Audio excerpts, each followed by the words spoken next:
is that you actually hold a more nuanced opinion about trigger warnings than the one that you presented to this audience. And I do think that kind of thing back. And thank you for letting me clarify. And I think that it matters because, like I said, this is something that is a new thing that our society is figuring out.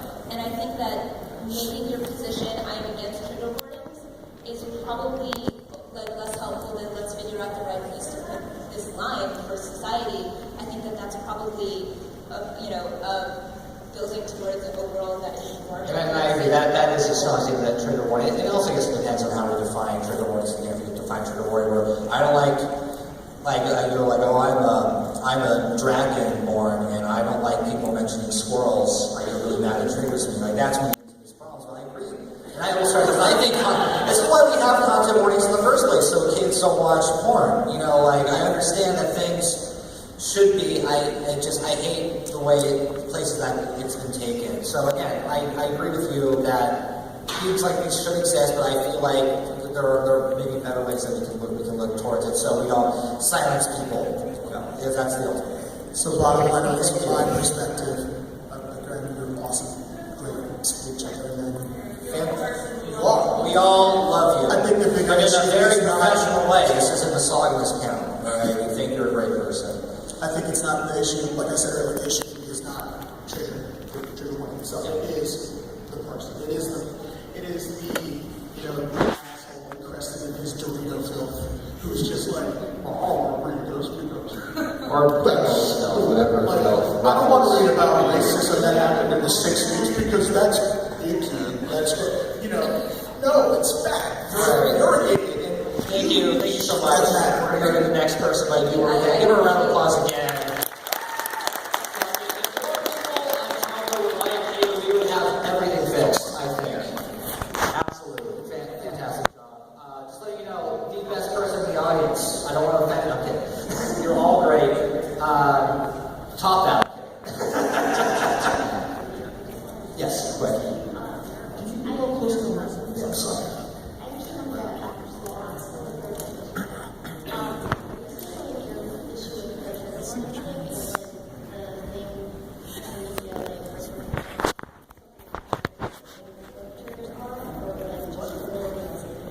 Well, it's the overuse.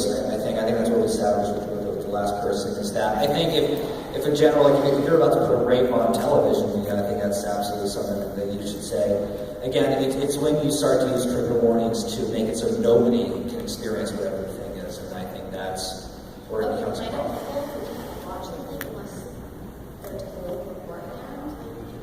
What's on the internet, because they're so sensitive to what's on the media that if there's something that will trigger them, that they can watch something. They can watch Disney movies if there wasn't.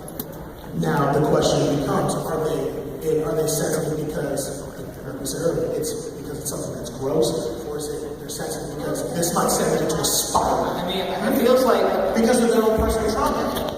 If it's a personal trauma, then by all means, like you should do it.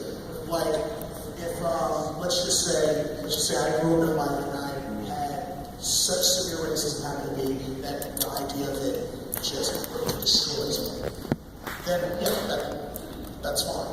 But if you're the person like you mentioned earlier who's just like, I think this may be, please tell me if this is over the line, because I'm saying a lot of that tonight for sure. To me, it kind of reminds me of, and again, tell me if this is bad, it kind of reminds me of somebody that has a severe peanut allergy. And let me explain. Because I have a friend that has severe peanut allergies, but again, peanuts are one of those things that are in a lot of food, and a lot of restaurants do have signs where they say like, this may contain peanuts or nuts or something like that, but it's still one of those things that it's everywhere, and there's a lot of things that you can't really control, so the best thing you can do, if you know that you have that condition, is kind of, it's hard because it's one of those like it's really one of those hard issues, and I think hopefully one day we will have an answer to somebody, like again, that became watching a Disney cartoon without knowing exactly what's in it. There should be something for that, but it's definitely hard. I don't think we figured it out yet, because again, I think trigger warnings can't go the bad way a lot of the times, but I think if there's something, we'll figure it out, because we don't want anybody to get hurt. I think everybody has a right to that. So. and it's a messed up balance of those who have good intentions versus those who abuse said good intentions. Like like we said earlier. We'll see. I'm somebody who, my friends, like, you ask my friends, they'll tell you, like spoiler alert, I hate them. If you tell me something, like, I want to watch and you tell me the spoiler of it, I will punch my friends. But I also have issues, like, it's very, very specific and clearly, that's even worse. So, are actually wonderful. So, I don't see trigger warnings as a spoiler, so I don't understand your... I think we're all. That was a stupid joke. I mean, I'm not trying to say spoiler warning. That was a stupid joke early on. I was just. That necessarily, I would saying like they don't bother. I actually have my kind of face pretty much all the time. All this and the violence and possible second class. That stuff I'm like, oh, which is it? I mean, and that's that doesn't bother me, but some violence stuff bothers me. So if it has sexual stuff, that's I'm like, I can handle that. But like, But you're not trying to prevent anyone else from viewing said. You're not trying to, you know. I mean, I think the important thing to remember is we're really trying our best. This is all very new stuff, so we're gonna fuck it up. You know, it's one of those things that we're gonna do the trigger by. This is all stuff that we're just learning. So we're trying our best, and to you and your friends, like we're really trying to get it, and we will. Just cut us some slack. Don't yell at us every time we say the wrong word. I mean, we're trying. We really want to help. So. I was just trying to understand It's, well, I mean, first off, there's a lot of things. The news is essentially, we can talk the day up, you know, there's a lot of things, but it's interesting, and it's interesting, this is a huge topic, this is where we talk, we have so much more to talk about, to be honest, but thank you. Let's take this back. Let's take this back. I like this guy, great time. Make this the last, this week. Yeah, this is the last, we have so much more to talk about, but thank you for all your comments about trigger warnings, thank you. Hello? Don't turn the lights off on us yet. Alright, yeah, okay. So it's a little late, so if I'm saying something that's really off, just okay, stop. Yeah. But we're going to start commenting on, and hopefully just saying about trigger warnings. I think, first of all, is anyone can be triggered by a variety of things. And unlike something like peanut allergies or nut allergies, where it's very, for the most part, most people have like, okay, it's a peanut, okay, it's a nut, where you can say, okay, we can cover for nuts, right? Right. Whereas with trigger warnings, you can be like, oh, I'm definitely afraid of puppies, right? And it's very much more difficult to cover all those. And it could be a legitimate thing, like literally seeing a puppy could cause you to break down. I mean, that could be a legitimate issue. So it's something that we still need to figure out, you know, like, because obviously having every single trigger for every single thing, I can't be the solution. That doesn't sound like a solution to me, but there's something. Yeah, well, another point that I want to make, I know that like I get a lot of flack for this, but the issue with trigger warnings is it doesn't really have a lot of support from like the psychological perspective. In general, Well, somebody just told us it does, and there's a lot of psychology in the trigger. well, okay, but it creates a positive reinforcement for negative behavior. For example, someone who has a phobia, who is avoidant of, let's say, snakes, becomes more fearful the more they avoid snakes. And so them going out of their way to avoid their said fear makes said fear. See, I'm with you on that. You know, but a lot of people disagree. I am with you. I do think that, but I also agree that there are studies that say the opposite as well. I do agree. Well, I don't think anybody up here is suggesting that it is our job as creators or reviewers to deliberately expose people to things that could potentially be damaging to them or force it on them. And I think I heard somebody else mention that I don't think is what we're saying at all.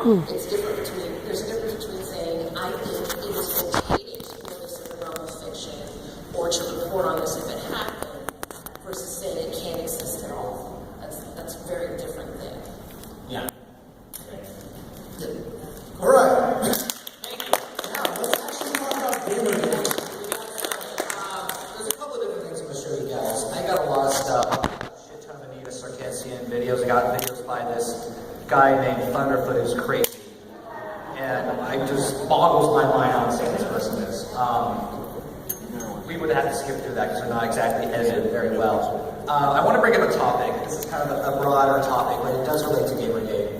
Have fun at the swimsuit contest, by the way, guys. Yeah, no, he's running for it. They heard to sneak out and see the anime swimsuit competition.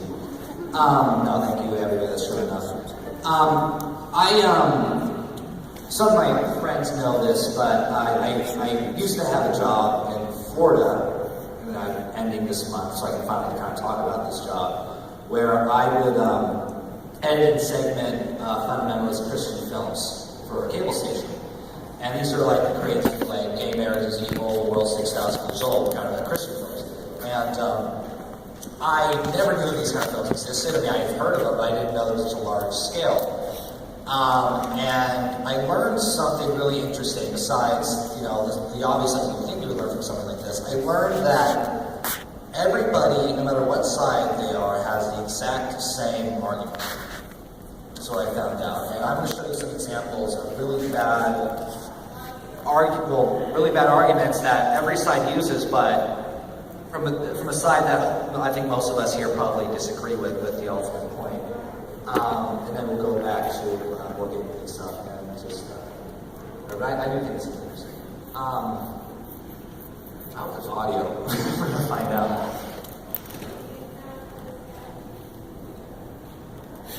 I think we have audio. If not, we can just cry together. But I think as a team effort towards equality of crime.